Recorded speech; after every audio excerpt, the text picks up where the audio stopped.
This is CTV News with Nafisa Kareem. For me, it comes back to, are we actually losing any parking that people use, or are we losing some space that nobody's using? Tonight, space to spare, the debate in Victoria over unused parking stalls and what to do with them. And it went hundreds of feet in the air, spiraling. CTV News solves the mystery of the so-called Central Saanich space worm. We'll show you what it really was. Plus, Adam finds out the love story behind a home covered in mosaic tiles. Coming up on the Sawatsky sign-off. Good evening, and thank you for joining us. Lights and cameras are focusing on Vancouver Island tonight on several fronts, and we'll start in Port Alberni, where the city is rolling out the welcome mat for producers of a new Canadian reality TV series. The city is the first location for HGTV's latest show, Hometown Takeover Canada. As CTV's Andy Garland reports, despite the city's natural beauty, the town's amenities are ready for a makeover. The opportunity that Hometown Takeover Canada represents is unlike anything our community has ever seen before. Hundreds gathered at the Harbour Quay in Port Alberni this morning, hoping they were still in the running for Hometown Takeover Canada. What were you thinking when you came down? Just another rally. We do have 4 special guests. And when HGTV hosts Sarah and Brian Baumler, as well as Ben and Aaron Napier, surprised the crowd, people knew something was up. They bring into the community the historical pieces. They help to renovate it to make everything look beautiful. Moments later, the hosts let the crowd know their community will be taken over and transformed. You're getting a Hometown Takeover!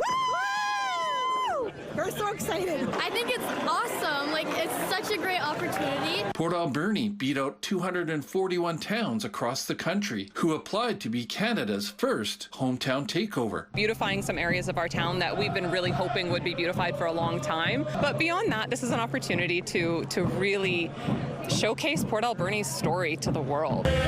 The local First Nations, including Shuswap, are looking forward to what the renovations will look like and add, whether in good times or in bad, the community of the Alberni Valley always support one another. Community with the heart as well. I share it all the time, like through our challenges, whether it's a wildfire or, these mill closures and things that have happened, but also the success. We've got some huge news. Port Alberni's Hometown Takeover will be hosted by Canadians Sarah and Brian Baumler, who recently hosted Island of Brian on the network. They say the show has given previous towns an economic boost. These types of shows in the U.S. have been incredibly successful in having a huge impact on the town. They are keeping what they have planned hush-hush and are not wasting any time getting down to business. Work starts today, Brian. Yeah, we start working. Canada's first Hometown Takeover is expected to premiere this fall on HGTV. Andy Garland, CTV News, Port Alberni. Those who work on the West Coast are getting a show of their own. A Vancouver Island filmmaker is putting the spotlight on British Columbians whose lives and livelihoods depend on the Pacific Ocean in a new documentary series. That series is called West Harbour Heroes, and it follows Coast Guard crews, search and rescue teams, marine researchers, and Indigenous guardians, among others. Filming took place on boats, in helicopters, and underwater in remote coastal locations, oftentimes with a one-person crew. The series director, who lives in Royston on Vancouver Island, says the series grew out of a long-standing desire to tell these stories. I already had all these characters and people in the back of my mind that I've always wanted to film. And so I got to film them for this series, and because they're all unique in their own ways and they're all heroes amongst the West Coast. And so, it not only follows search and rescue, but this follows just biologists and divers and people that work up and down the coast to make this coastline thrive. The 10-part series, which filmed over 160 days, will premiere on Crave June 17th. Crave is owned by Bell Media, which owns CTV News. Some Victoria City councillors are hoping to replace some stalls in a parkade with a community garden. The topic of parking downtown tends to get people fired up, so one of the councillors says he knows this may be controversial. As CTV's Anna McMillan shows us, the parking spaces in question are often vacant. 3 Victoria City councillors are asking city staff to consider whether some of these stalls on top of the Johnson Street Parkade should be swapped out for a community garden. There's a lot of demand for community gardens downtown, and this parkade rooftop is generally not full. Dave Thompson is one of the councillors behind the motion.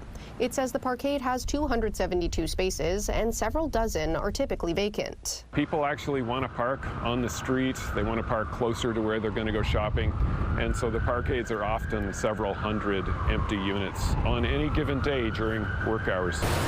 The idea for the pilot project was brought forward by the Downtown Residents Association. Since it's an underutilized space, being able to use 16 parking spaces for gardens seemed like a good idea to us. The association runs the Yates Street Community Garden, which has a wait list of more than 160 people. There are very, very few, maybe less than a handful places with any sort of yard in this neighborhood. The community garden could take up 16 of these parking stalls if approved, and that would make space for up to 100 garden plots. When it first came to my attention, I lit my hair on fire. After reading the motion, the head of the Downtown Victoria Business Association has a more measured response. It does talk about 16 parking spots on the top floor, which is maybe not the end of the world, but I think philosophically it's a concern anytime there's a thought of taking away parking that supports our businesses. He agrees there isn't enough green or gardening space downtown and says he regularly hears there isn't enough parking either.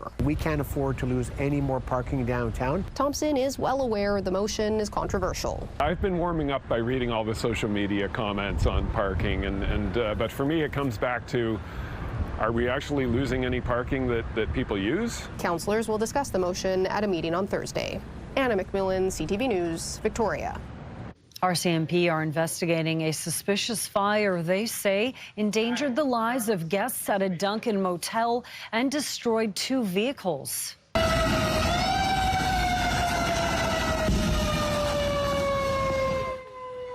Flames were spotted shortly after 2 a.m. on Saturday at the Thunderbird Motor Inn on York Road. When crews arrived, 2 vehicles were fully engulfed, with the fire spreading dangerously close to motel rooms that were occupied.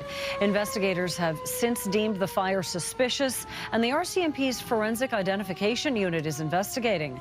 No injuries were reported. A new affordable housing complex is coming to the city of Langford that aims to provide families with lower incomes a chance at home ownership. As CTV's Brendan Strange shows us, it's being made possible through a partnership between the municipality and the nonprofit Habitat for Humanity that's looking to double its housing inventory in the capital region over the next few years.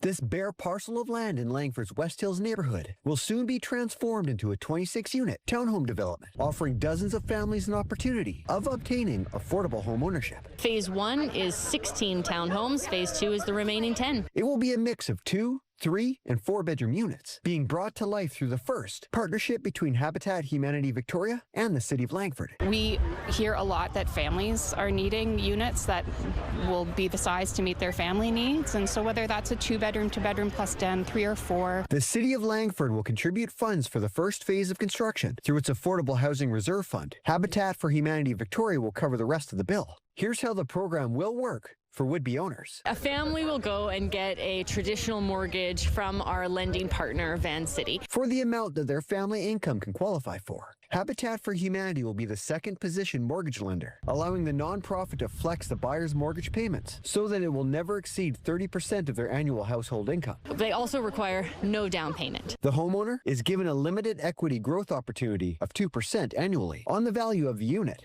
Although when the family decides to sell, the principal paid on the mortgage stays in the seller's pocket. Habitat for Humanity is then given the first right of refusal to repurchase the unit. That allows us to reacquire that affordable housing stock and pass it on to the next family. With 34 homes already in circulation throughout the capital region, the nonprofit says it is planning to double its housing inventory over the next few years, building another 13-unit townhouse complex on a piece of land it already owns in Saanich. I'm really excited to see how this evolves, how it succeeds, and the impact it will have, because it is essentially lifting folks up. Habitat for Humanity says it hopes to have phase 1 of the complex completed by the end of 2027, with applications from prospective buyers being accepted later this summer. Brendan Strain, CTV News, Langford.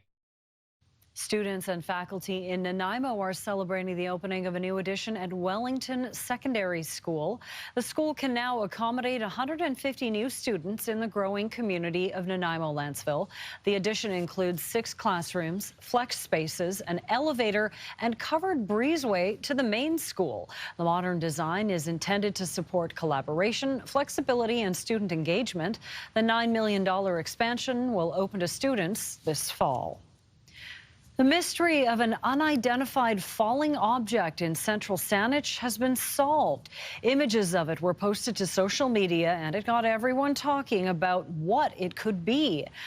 CTV posted this video on our YouTube and TikTok pages yesterday, garnering more than 200,000 views. The video is from a witness who recorded the anomaly falling from the sky. Other images showed it in a field northwest of Island View Beach.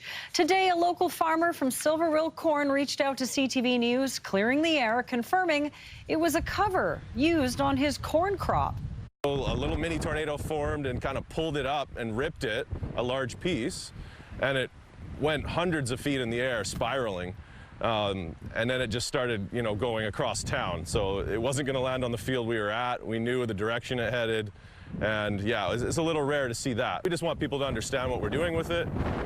It's so that we have crops ready way earlier than we could without, so we can provide food earlier.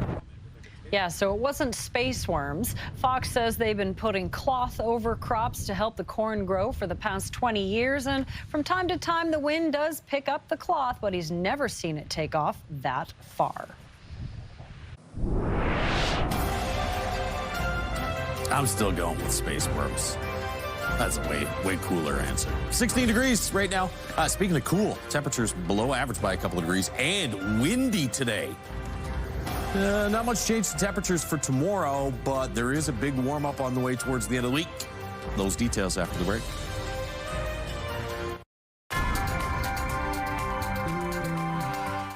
So here's something I've never said before on TV. Batten down your crop cloths because it looked windy in that camera shot before the commercial. Yeah, the Skycam was really kind of shaking around. Wind gusts have been up around 50 kilometers per hour through most of the day today. So yeah, throw some bricks on the corners of the crop cloths. Right now, out of the southwest, 30 gusting to about 50 kilometers per hour. It's pretty breezy as well in Nanaimo. Temperatures hit 18 degrees earlier this afternoon in Victoria. That'll be the daytime high at 17 right now. There's been a few hit and miss showers, but nothing really all that organized across the island. And it actually looks like for most areas, aside from, maybe a scattered pocket of precipitation, most areas across the island are going to be fairly dry here for the next couple of days. Tomorrow, midday, around Nanaimo, you might see a few hit and miss showers, maybe in the Comox area as well. In the north, should be just mostly cloudy, though, for tomorrow and Thursday. And then you get a little bit of clearing Friday, Saturday, Sunday. Mid-teens for the next couple of days. 17s and 18s for daytime highs Friday, Saturday, Sunday. And that is a typo. It will not be warmer Friday morning than the afternoon. About 9 degrees Friday morning, not 19. 6 in the morning tomorrow for the Port Alberni area. You're back to about 21 in the afternoon. 22 or 23 with some sunshine Thursday. And then look at the sun and the heat that kicks in for Friday and the weekend. 26 Friday. Highs around 30 Saturday and Sunday, about 10 degrees hotter than average. Out of the west coast, mix of sun and clouds, 16 degrees tomorrow, 16 again on Thursday. That's right around average. Chance of a few scattered showers in and around the Tofino area on Thursday. Doesn't look like anything too heavy, though. Sunshine for Friday, Saturday, Sunday. Close to 20 on Friday and into the low to mid-20s for daytime highs for the coming weekend.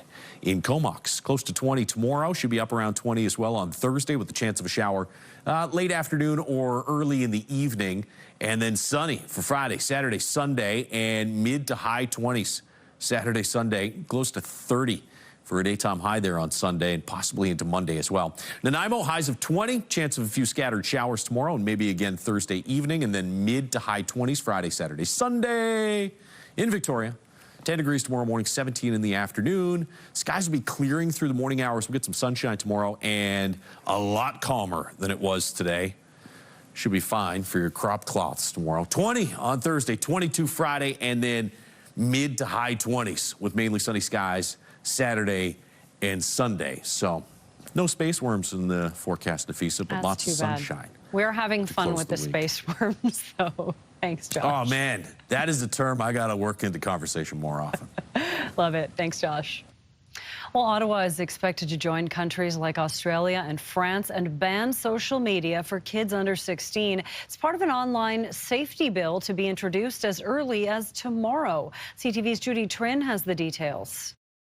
2 to 5. Yeah. 4. How many hours? I've seen anywhere from like 3 to 6. Every student on this grade 8 school field trip spends hours on their phone daily. Most give a social media ban for kids under 16 a failing mark.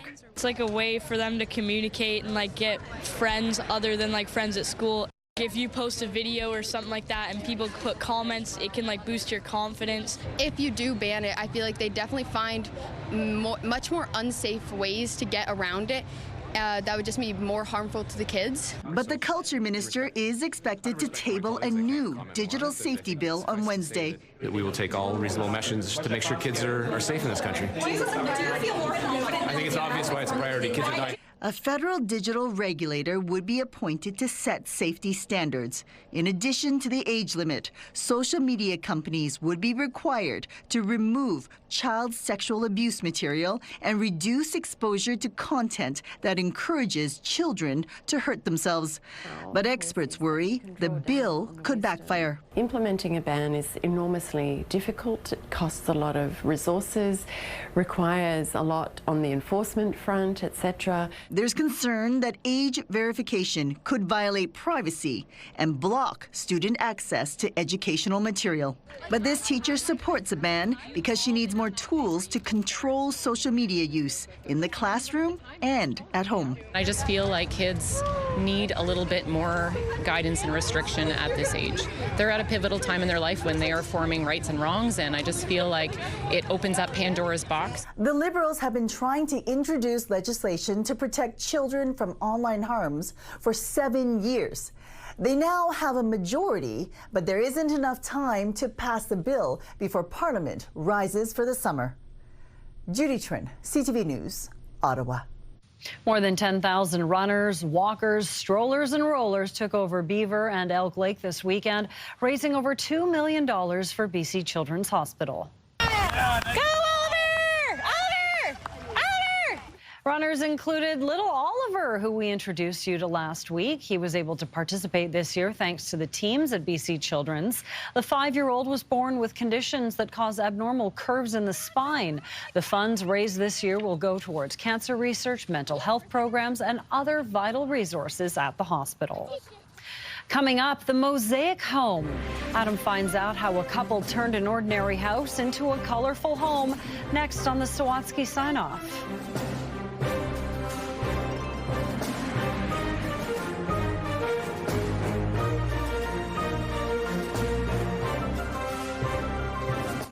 Send it to CTV News. Text 10400 from your screen to ours. Text 10400.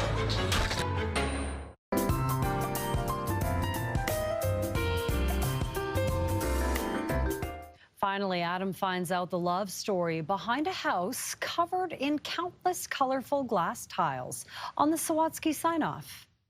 When they first moved here, Maria and Sergei Parsiak were just grateful to have a home. First, I was so happy because I have a place to live. It didn't matter that the old bungalow was covered in cracked stucco. They had each other. We just make decision to be together, yeah? Although, when they first met while working together, Maria and Sergei felt indifferent about each other, until a long while later, they suddenly didn't. Something just like hit us. Something unexpected, but not unwelcome. I think it's lovely.